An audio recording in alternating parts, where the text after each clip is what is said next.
I promised you to teach how to construct an object of a class at the end of the previous lesson. First of all, I am going to create a Java class called dog. And then, I will teach you not only how to construct a dog object, but also how to call to a method of that object. You learned how to create a class. Let us create a class using Eclipse like this. And here, I am naming it as dog. Now, I am going to code a method named bark. Let us type public, then void, and bark, normal brackets, or parenthesis, then curly brackets. Alright. Public means all other objects can access this method. And this void is the return type.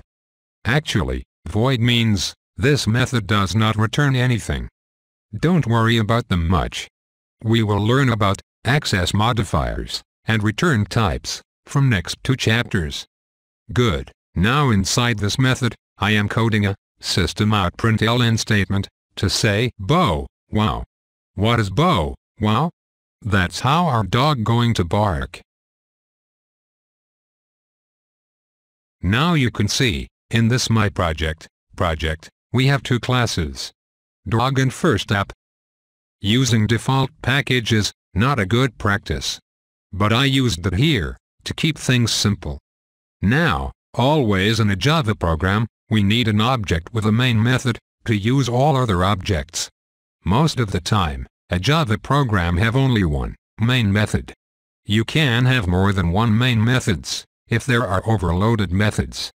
Alright, let us come back to this lesson. Well, I am going to use this main method of first app class. I am deleting these code lines first. Well, there are 4 different ways to create an object in Java. Simplest way out of them is using new keyword.